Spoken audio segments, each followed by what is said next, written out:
If you're still here, then thank you for sticking around, and I'm going to assume that you would like to know what I was up to in London over the weekend. So I was basically there because I had a place in the Bronson World Championships final, which I will explain a little bit more about in a moment. I guess the main thing that you need to know is Bronsons are a specific brand of folding bicycle. They're a British brand. They've been made in London since they were invented in 1975, and they are bikes full of character. They look really funny when they're unfolded because they've got teeny tiny little wheels, sort of 16-inch wheels, and they've got quite a long frame, so they just look kind of funny. They look even more funny on people who are a lot taller than me, of which there were many people in that event. But as with a lot of other things which are kind of quirky and characterful, they do tend to kind of gather a community around them, and there is a big community of Bronson owners who just love their Bronson. So the Bronson World Championships was on the Saturday, but I had a couple of other things that I did before that. First thing was the London Bronson Club hosted a ride for everybody who was coming in from out of town to take part in the Bronson World Championships. So that was on the Friday evening. We met up just opposite Buckingham Palace and we did a little route around Hyde Park up to the Serpentine, back down through Green Park, down into Westminster, and then along the embankment towards Covent Garden, and we ended up at Bronson Junction, which is the Bronson shop on Long Acre in Covent Garden, and had a lovely champagne reception there. Thank you very much, Bollinger, for providing the champagne. And it was really good fun. I met people from all over the world. There were people from San Francisco, Pennsylvania, Hong Kong, Melbourne, just everywhere, Thailand. So it was really good fun. It was really good to kind of meet lots of people that are part of the Bronson community, and because you've all kind of got something in common, like you all chose to have this silly looking little bike, then you've got something to talk about right from the start. So it was really, really nice. The weather had just changed, so having had no rain at all for 2 months, it was torrential rain, thunderstorm, lightning, the works during that ride. We were all absolutely soaked, but because it was still warm, you didn't really worry about it. You know, I'd not even bought any wet weather clothing because the forecast when I left home had been that it was just going to be sunny the whole way through. So I was just like, well, you know, skin's waterproof, I'll dry off, it's fine, you know, it's not like I'm going to catch hypothermia because it's still quite warm, so I'm not going to worry about it. And I went back to my accommodation, which was actually in a hall of residence that belongs to my old university, and I had paid specifically for a top floor room because if you get the right side of the building, you have the most amazing views over London, and I got the right side of the building. So I had BT Tower right in front of me. You could see the Shard, you could see the London Eye, you could see across to Canary Wharf, everything. Amazing view, awesome, highly recommended it. So anyway, that was Friday. The Bronson World Championships is part of a wider event called Ride London, which is sponsored by Prudential, and they organise there's lots of different stuff going on. There's a mass participation ride on the Sunday, which is anything from 19 to 100 miles. I did not do any of those. I came home on the Sunday morning, but they also have on the Saturday morning something called Free Cycle, where they basically close down a load of streets in the middle of the city and create an 8-mile loop that people can go and cycle around completely traffic free, which is amazing. There were so many cyclists on that route. The only official figure that I could find was a kind of predicted figure of 100,000. I'm rubbish at estimating large crowds, but there must have been more than that. The streets were packed at every turn, so it was a fantastic atmosphere. It's really family friendly, so if you're interested in coming to London and having an experience where you and your kids can cycle around without worrying about traffic and without worrying about directions or anything like that, I strongly, strongly recommend the free cycle. The route kind of starts on the Mall, which is the processional route up towards Buckingham Palace. So you go out of the Mall down towards Trafalgar Square, go down the Strand and then kind of into the City of London. You can do a loop down around Waterloo Bridge and back up. And there are various different zones as you go around that are kind of like festival zones. So there are some that are kind of music related. There's one that was more kind of extreme cycling, like cycle polo and extreme unicycling and crazy stuff like that. And it was just really, really good fun and really nice. It was very slow paced, which actually was a good thing because I didn't want to sort of sap my energy before the big race. And there were just so many people. It's all I can think of is just so many people, so many kids, and really little kids as well. Really little kids coming up Whitehall, and it was just really good, really, really good to see so many people using the city to cycle.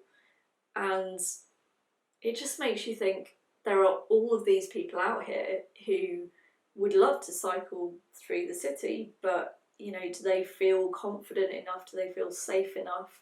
Even with the improvements that have been made in London in cycling infrastructure over the last few years, maybe they still don't feel safe enough. I have to say, from what I experienced of the cycle infrastructure, particularly on the Friday evening ride, it's come on leaps and bounds from where it was. The cycle superhighways and the other sort of segregated cycle paths make a massive difference. But I can still understand why people might be a little bit nervous about cycling in London. Having said that, because I lived in London for 8 years, so I kind of have a pretty good sense of direction in London. But if I'm thinking about how to get from A to B, I'm normally thinking about it with my pedestrian head on, which means that I just go for like the big main routes and occasional little side streets where I know that it's going to be a shortcut somewhere else. So a lot of the time when I was travelling from my accommodation to the start of the free cycle event, I was just thinking, well, I know that if I go along Oxford Street or Regent Street or Tottenham Court Road or wherever, and I actually felt way more safe on super busy streets like that than I would cycling around my own city, which is concerning to me. You know, worries me that I feel that much safer cycling in London on non-segregated roads than I do cycling in my own city. Anyway, I'm rambling. So free cycle in the morning on the Saturday, brilliant. Brilliant fun. I'm very, very glad that I took part in that. I also did a little test ride, cheeky little test ride on the Bronson Electric, which I hadn't tried before. There was a Bronson Electric out with us on the Friday night, which had been borrowed from Brompton Junction, and it was being used by a pregnant lady who I think was about 6 or 7 months pregnant, and she could not keep the smile off her face with that electric. It was so much fun to watch. She was just like, yeah, this is awesome, I don't want to give it back. So I gave it a try on the Saturday morning, and yeah, it was a lot of fun. It was just hilarious when you had it on the full power assist. It was kind of like riding a scooter, maybe a little electric scooter or something. It was so much fun. Not that I will be buying one, because Bertie, my Bronson, will be very unhappy if I cheat on him, but you know, maybe when I'm really old and need some assistance, then perhaps an electric Bronson might come my way. So then it was on to the main event, which was the Bronson World Championships final. So the BWC, or Bronson World Championships, is an event that's held annually, and there are something like 10 or 15 heats around the world, and the winners of each of those heats get flown to London to compete in the final. Alongside that, there's also a ballot, so you can just put an application in and you may or may not get a place in the championships. I applied back in January and I got a place. Awesome. For me, it was just really more about just enjoying it and having fun and being able to say that I've done it. And in particular, it's kind of cool that you can officially say that you are a world-class athlete because you've taken part in a World Championships final. The thing that kind of makes it unique is that it's, first of all, a Le Mans style start. In other words, the bikes start off folded on the opposite side of the road, and you've got to run to your bike, unfold it, and get on your first lap. So the unfold is a very important part. If you have a bad unfold, it could all go horribly wrong for you during the race. You've got to make sure that you assemble it correctly, which is not difficult, but in the heat of the moment, you know, you might forget something. But it's also the speed of the unfold is important to your first lap time. There is also a dress code. So dress code is basically pretty formal. You have to wear a tailored like suit jacket, and men have to wear a tie, everybody has to wear a collared shirt, and so on. And so everybody kind of goes all out with the kind of city chic look, and it is absolutely hilarious to watch. I'm going to put a link in the description to Brompton's highlights video from it, because that will give you an idea of how completely ridiculous it looks. But it's so much fun. I came in within the top 100 females, so I was 75th. There are people who are insanely quick on these things, and they take it really seriously, and they will swap their tyres out for slick tyres, they'll have clip-in pedals, they'll have you know, modified chain rings and all sorts of stuff going on to make their bikes faster. I was pretty much just riding mine as I would ride it to work. You know, I had my lights and my pump and my toolkit in the frame, so I didn't really make any modifications at all. Spot the noob. But having said that, I was going down there and just doing it for fun. I've totally come back kind of researching things like smart trainers and training plans and all the different modifications that I think might make it quicker. There are also little sort of sub-events, like there's a fastest fold competition, which this year was won by somebody who did it in 5.98 seconds, insanely quick. I really need to work on my ambidextrous knob twiddling to get as quick as that. We also got to watch the Women's Classic, which was happening just before the Bronson World Championships, and they also had hand bikes then afterwards as well. So I got to watch a little bit of those, which was amazing. The hand bikes in particular, just awe-inspiring. I can't imagine being as fast as they were on a hand bike. So yeah, I would highly recommend the Prudential Ride London event as a great weekend if you are a cyclist, or if your bike is kind of languishing in a garage or a shed somewhere and you want to get it out and actually go and explore and maybe use it as a kind of kickstart for you.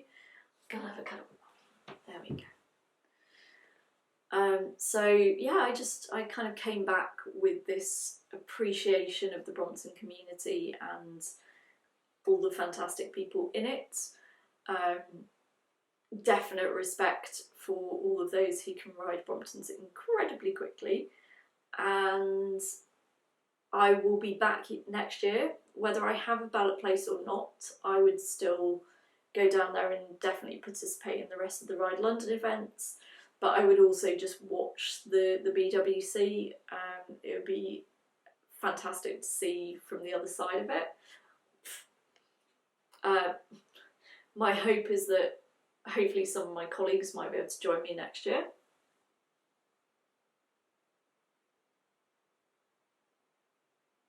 What do you think, Safi? No. No. No. Safi, do not eat the microphone.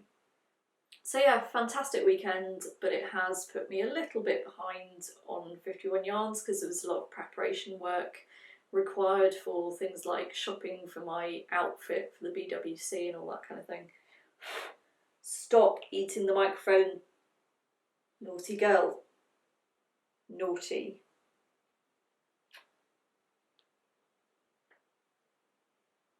No, wait, stop it. So there we go, that is a little roundup of my weekends. Let me know if you would like me to do any more videos about cycling, my Brompton, any of that stuff. I can put it on a separate channel if you would, so let me know. But that's what I've been up to. So apologies that I am a little bit behind. Safi, get off my microphone, darling, please. It has put me a little bit behind with 51 yarns, and I have to say that Tour de Fleece kind of went out the window towards the end because I just had a list as long as my arm of stuff that I needed to do to prepare for that trip. I'm hoping to be able to catch up because I have today and tomorrow off, and then I've got another week off coming up fairly soon, so fingers crossed I might actually get caught up on it. We'll see. So until next week, which is the Silk Week, thank you very much for watching, and I will see you next time. In the meantime, you can find me on Instagram as Tiny Fibre Studio, and on Ravelry I'm Ibex. And I'll see you next week.